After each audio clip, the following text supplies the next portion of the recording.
Graça e paz, amados de Deus, como é que vocês estão? Estudantes e iniciantes de teologia. Estamos aí para mais uma aula de número 51. Vamos falar sobre justificação hoje. E, para você que não me conhece, eu sou o pastor Anderson Porto. Estamos aqui na internet compartilhando conhecimento e a palavra de Deus, ok? E se você, obviamente, não é inscrito, se inscreva no nosso canal, ative o sino das notificações. Você pode ajudar no crescimento desse canal de várias formas. Você pode compartilhar aí nos grupos de Facebook, em grupos de WhatsApp, divulgando o nosso trabalho. Muitos projetos no nosso coração ainda para este canal. Que Deus possa nos dar graça, saúde e força para cumprirmos esse chamado, essa missão. Então você pode ajudar comentando, porque quando você escreve, comenta, pastor, está sendo bênção na minha vida e tal. Comenta alguma coisa, o YouTube, os logaritmos do YouTube entendem que este vídeo é importante, então ele mesmo começa a divulgar. Não somente você, mas o próprio YouTube começa a divulgar o canal, certo? E você pode também ser um apoiador do nosso canal, nos apoiando financeiramente. Nós temos aí o link da plataforma do Apoia-se, você pode ir lá e abençoar o nosso canal a partir de R$5, ou mais, aquilo que Deus colocar no seu coração. Faça esse propósito. Talvez neste ano você ainda não tenha feito nenhum propósito de abençoar financeiramente nenhuma junta missionária, nenhum ministério. Quem sabe, se você está sendo abençoado por este canal, pelos vídeos, pelo conteúdo deste canal, você pode ser um apoiador. Aquilo que Deus colocar no seu coração, 5, 10, 15, se você é uma pessoa de posses, você pode abençoar com um valor maior. No mundo a gente gastava dinheiro com tanta coisa, Sentava no bar, bebia cerveja, usávamos drogas, Gastávamos R$1.000, R$1.500 no final de semana, E muitas vezes a gente se retém um pouco para as coisas de Deus, para a obra de Deus. Mas eu sei que você não tem um coração assim, tem um coração aberto, que você possa abençoar o canal, amém? Então vamos lá. Estamos falando sobre justificação. Para você que nos acompanha, estou na página 230 do nosso clássico de Myron Pillman, conhecendo as doutrinas da Bíblia. Página 230 lá embaixo, lá no último parágrafo, diz o seguinte: necessidade da justificação. 2 pontos, a condenação do homem. Mas como pode o mortal ser justo diante de Deus? Perguntou Jó, no capítulo 9, versículo 2. Senhores, o que devo fazer para ser salvo? Atos 16:30. Interrogou o carcereiro de Filipos. Ambos formularam a maior de todas as perguntas: como o homem pode acertar sua vida perante Deus e ter certeza da aprovação divina? Como? A resposta a essa interrogação encontra-se no Novo Testamento, especialmente na Epístola aos Romanos, na qual se apresenta de forma sistemática e detalhada o plano da salvação. O tema do livro encontra-se em Romanos 1, 16 e 17, o qual pode ser parafraseado da seguinte maneira: o Evangelho é o poder de Deus para a salvação dos homens, pois o Evangelho revela aos pecadores como é possível mudar de posição e de condição, de maneira que eles sejam justos perante Deus. Uma das frases proeminentes da mesma epístola é a justiça de Deus. O inspirado apóstolo descreve a qualidade de justiça que Deus aceita, de forma que o homem que a possui seja considerado perante Deus. Essa é a justiça que resulta da fé em Cristo. Paulo demonstra que todos os homens necessitam dessa justiça de Deus, porque toda a raça pecou. Os gentios estão sob condenação.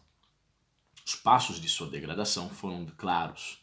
Antes conheceram a Deus, Romanos 1, 19 e 20, como falharam em servi-lo e adorá-lo, sua mente se obscureceu, Romanos 1, 21 e 22. A cegueira espiritual os conduziu à idolatria, versículo 23, e a idolatria os conduziu à corrupção moral, verso 24 a 31. A Epístola dos Romanos, irmãos, é considerado um tratado, É chamada de epístola, mas parece um tratado teológico.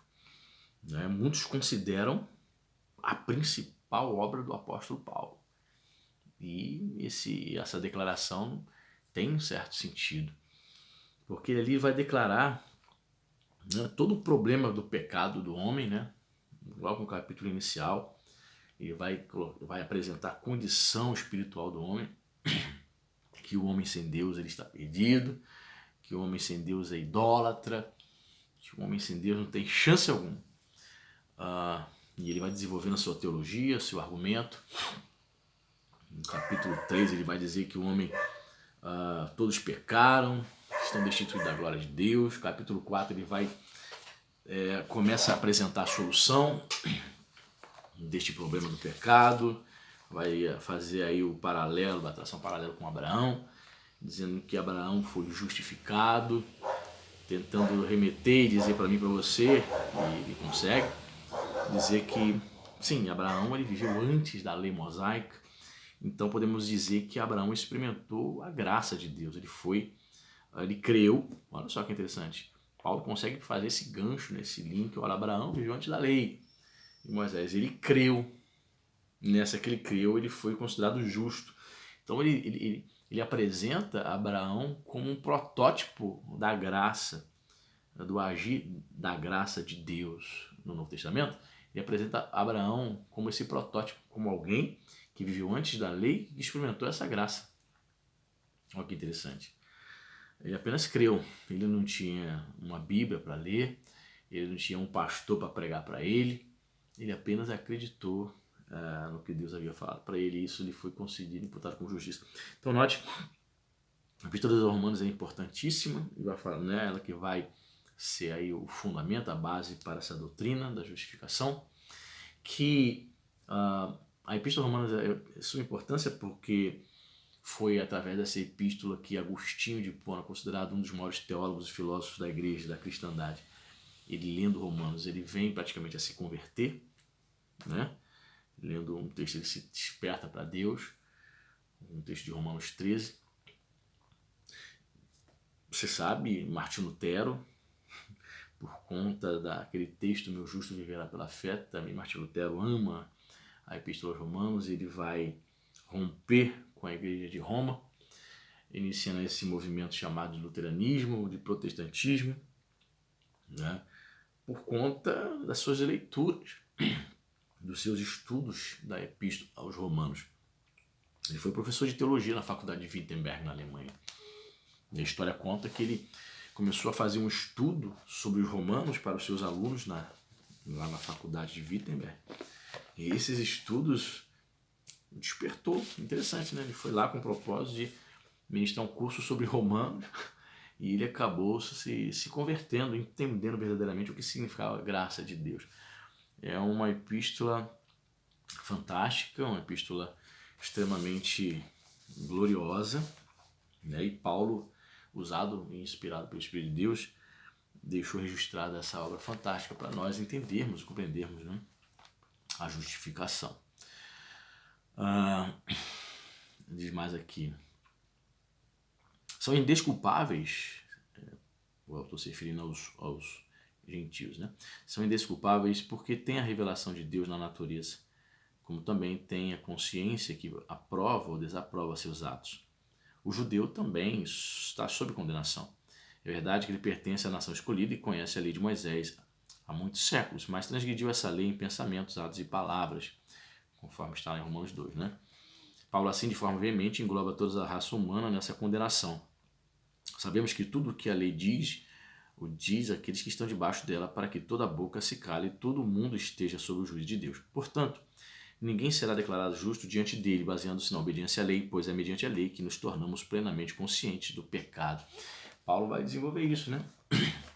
Na Epístola aos Romanos ele vai nos ensinar e dizer que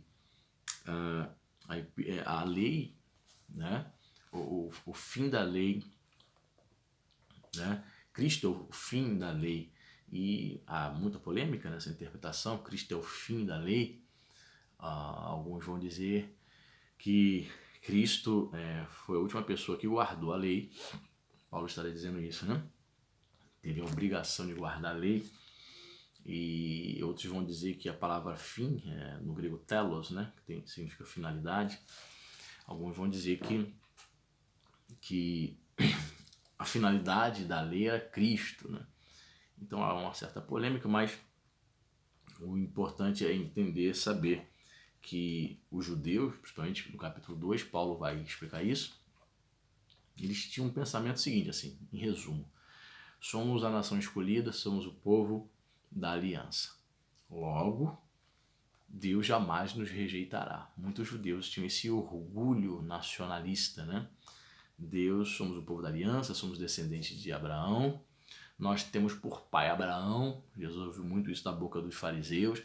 Em outras palavras, nós podemos fazer o que quisermos, podemos ser orgulhosos, podemos se apartar do verdadeiro culto ao Deus vivo, ao Deus de Israel, porque nós somos descendentes de Abraão. Logo a nossa salvação, podemos assim dizer, ou as benesses e a graça de Deus estão sobre nós, independente do que façamos, né? É uma doutrina muito parecida com o universalismo, né? Eu faço o que eu quiser aqui nessa terra, sirvo a Deus ou não, vivo na gandaia. No final de tudo, né? Deus é bom, Deus vai me salvar. Lido engano. Então, o Paulo vai pegar no calcanhar de Aquiles dele, no capítulo 2, dos judeus. Os judeus achavam que, por serem descendentes de Abraão, por fazer parte do povo de Deus, do povo da aliança, que eles poderiam viver de qualquer maneira, né? Não é dessa forma. Então, Paulo, no capítulo 2, em Romanos, vai dizer, com todas as letras, que o judeu também precisava de salvação, tanto quanto o gentio. Diz mais aqui, que justiça, é isso mesmo? Não, parei aqui. Sabemos que Paulo, assim, de forma veemente, engloba toda a raça humana nessa condenação. Sabemos que tudo o que a lei diz, o diz aqueles que estão debaixo dela, para que toda boca se cale e todo mundo esteja sob o juízo de Deus. Portanto, ninguém será declarado justo diante dele, baseando-se na obediência à lei, pois é mediante a lei que nos tornamos plenamente conscientes do pecado. Romanos 3, 19, 20. Que justiça é essa da qual tanto o homem necessita? A própria palavra significa retidão, ou estado do que é reto, ou justo. A palavra, às vezes, descreve o caráter de Deus, isento de toda imperfeição e injustiça. Quando aplicada ao homem, significa o estado de ser justo com Deus. Retidão significa reto, aquilo que se conforma a um padrão ou norma. Por conseguinte, o homem é justo e aquele cuja vida se conforma à lei divina. Mas o que acontecerá se esse homem descobrir que, em vez de ser reto, ele é perverso, literalmente torto, incapaz de se endireitar? É nesse momento que ele precisa da justificação, a obra exclusiva de Deus. Paulo declarou que pelas obras da lei ninguém será justificado. Esta declaração não é uma crítica contra a lei santa e perfeita. Significa apenas que a lei não foi dada com esse propósito de tornar o justo o povo, e sim para suprir a necessidade de uma norma de justiça. Muito bem. Essa altura do campeonato, você está na aula 51, você que está acompanhando desde o início, quase um ano de curso, né? Eu acho que você deixou de ser iniciante e você começa a entender algumas coisas interessantes. Por exemplo, lá no livro de Gálatas, que é um livro, que é uma epístola de Paulo que vai também refutar a necessidade de graça, justificação e de que a lei não pode justificar o homem, Paulo vai usar um termo muito interessante. Ele vai dizer que a lei, olha só, a lei mosaica, serviu de aio, tradução portuguesa, aio, né, para nos conduzir a Cristo. Esse termo aio, lá no original grego, né, significa paidagogos, ou seja, daí vem o termo português pedagogo, ou seja, a lei serviu de instrutor, você pode traduzir por instrutor, condutor, educador. Paulo está dizendo claramente que a lei serviu de condutor, que a lei mosaica serviu para nos conduzir a Cristo. Ok? Paulo está dizendo, olha, a lei mosaica, ela não é eterna no sentido que não possa ser superada. Já foi superada. Temos e vivemos uma nova aliança em Cristo Jesus. Portanto, a aliança mosaica, tivemos várias alianças na história humana. A aliança mosaica foi substituída, foi superada. E ela serviu para quê então, Paulo? Ela serviu de aio, ela serviu para nos conduzir, para apontar para Cristo. Ela nos conduziu, ela nos educou.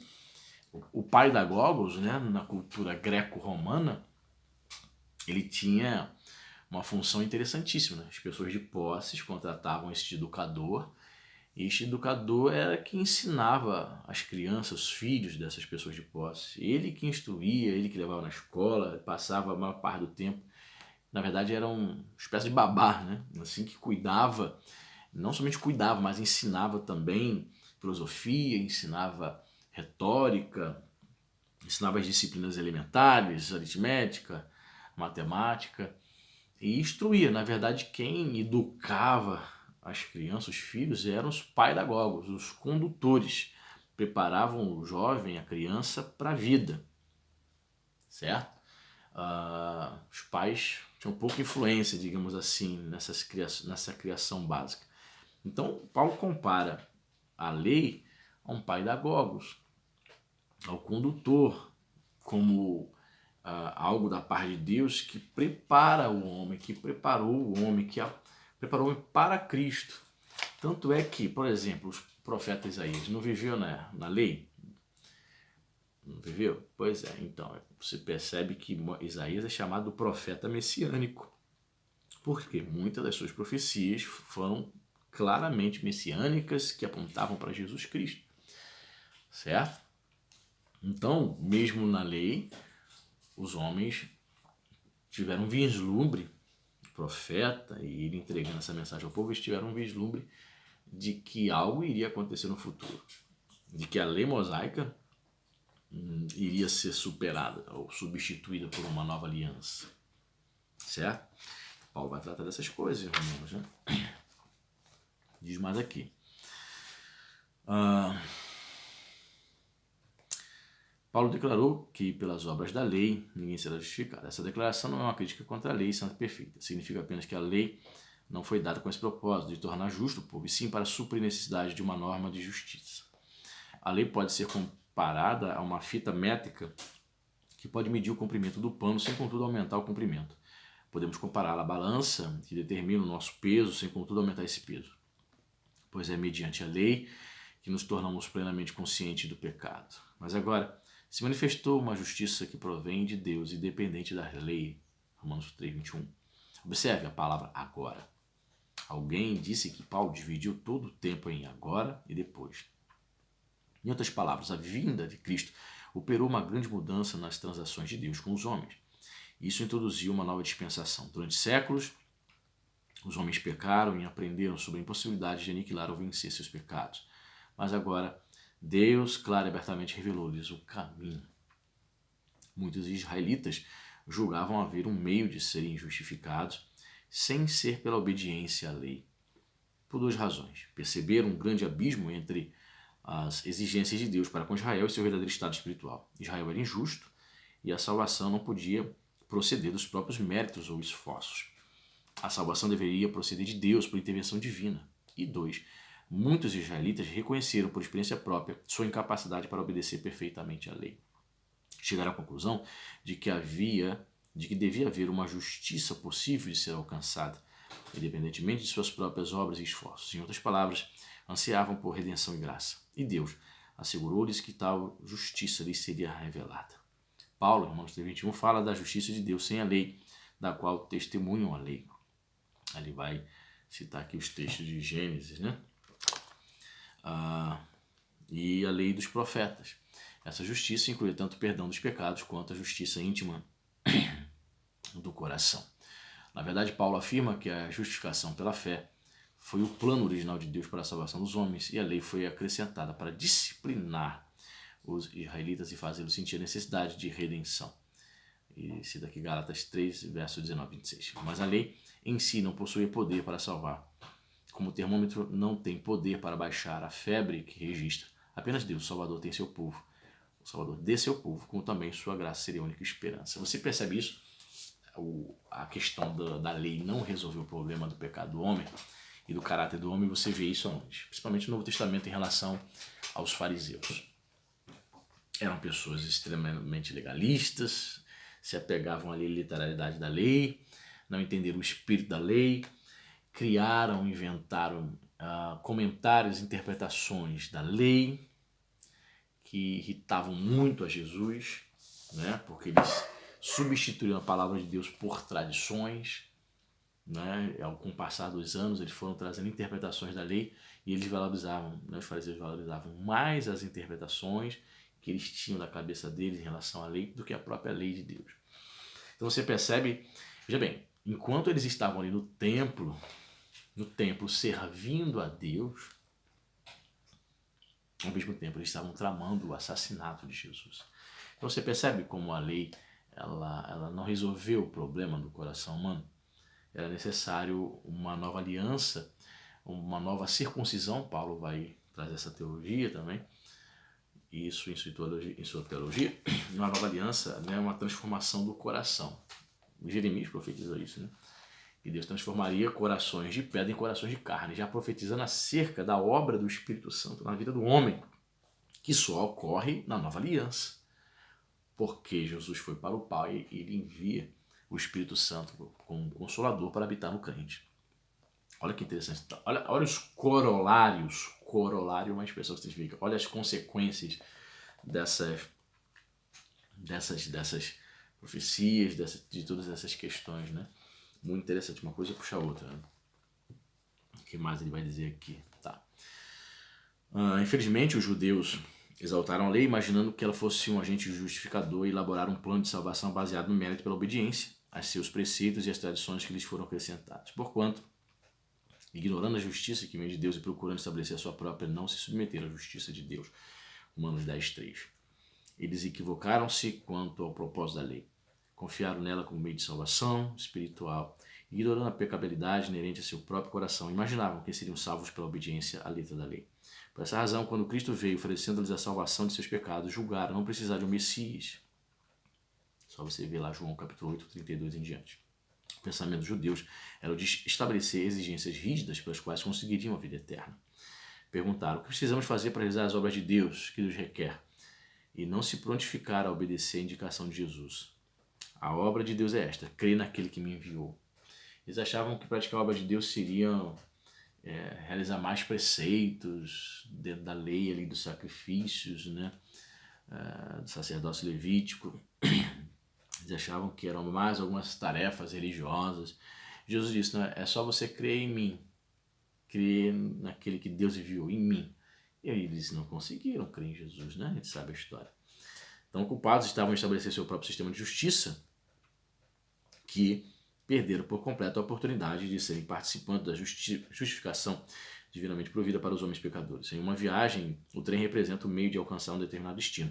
Ninguém pensa em morar no trem. Antes, preocupa-se tão somente em chegar ao destino. Ao chegar a esse destino, deixa-se o trem. A lei foi dada a Israel com o propósito de conduzi-lo a um destino. Esse destino é a fé na graça salvadora de Deus. Mas, ao aparecer o Redentor dos judeus, satisfeitos consigo mesmos, fizeram o papel do viajante que, ao chegar ao destino, se recusa a sair do trem. Embora o condutor lhe diga: estamos no fim da viagem, os judeus recusaram-se a deixar as poltronas do trem da antiga aliança. É isso aí. Muito embora no Novo Testamento lhes assegurasse que o fim da lei é Cristo, que nele cumpriu-se a antiga aliança. Ou seja, em Cristo, né, como nós citamos no início, o fim da lei é Cristo. De fato, nele a aliança de Deus na mosaica foi cumprida, e ele, pelo fato de ser o último a cumprir essa aliança, ele tem o direito, a autoridade de estabelecer uma nova aliança. Mateus 5:20 me veio agora à mente. Jesus, ali no início do seu Sermão do Monte, ele vai dizer, obviamente se dirigindo aos líderes religiosos, Jesus se dirigindo aos discípulos, né? Sermão do Monte. Ora, se a vossa justiça, olha só o que Jesus fala para os discípulos, se a vossa justiça não exceder a dos escribas e fariseus, vocês não vão poder entrar no reino dos céus. Ou seja, a vossa justiça, estou com a Bíblia aqui, eu vou ler o texto na íntegra. Mateus 5:20, é isso mesmo. Vou ver aqui a mente. Não estava escrito aqui no livro nem nada, mas veio à mente. Quero recitar na íntegra. Mateus 5:20. Porque vos digo que se a vossa justiça não exceder em muito a dos escribas e fariseus, jamais entrareis no reino dos céus. Os fariseus possuíam sua justiça própria. Então Jesus está dizendo, olha, se a justiça de vocês não exceder, se a ética, se o comportamento, o caráter, o coração de vocês não forem superiores a essa religião, essa falsa espiritualidade que os fariseus apresentam, vocês não vão entrar no reino dos céus. Então a justiça de Deus, melhor dizendo, a justiça dos discípulos precisavam exceder, precisavam ser distintas e diferentes. Jesus estava dizendo que era necessário uma transformação. Essa transformação só o Espírito Santo de Deus que realiza, é um novo nascimento. Veja, Mateus está usando aqui, dizendo que se a justiça deles não excedesse, se não fosse distinta e diferente da dos escribas e fariseus, eles não herdariam o reino dos céus. Aí você vai para João capítulo 3, você vai ver Jesus dizendo para Nicodemos, olha, se você não nascer de novo. Então, uma justiça que excede, olha que interessante, uma justiça que excede a dos religiosos é uma justiça na qual está associada à justiça de Deus em nós, através do novo nascimento. Só assim nós poderemos entrar no reino dos céus. Eu fico por aqui, fecha essa aula aqui, de número 51. A próxima aula nós vamos falar sobre a fonte da justificação, que é a graça. Amém? Deus abençoe e até o próximo vídeo.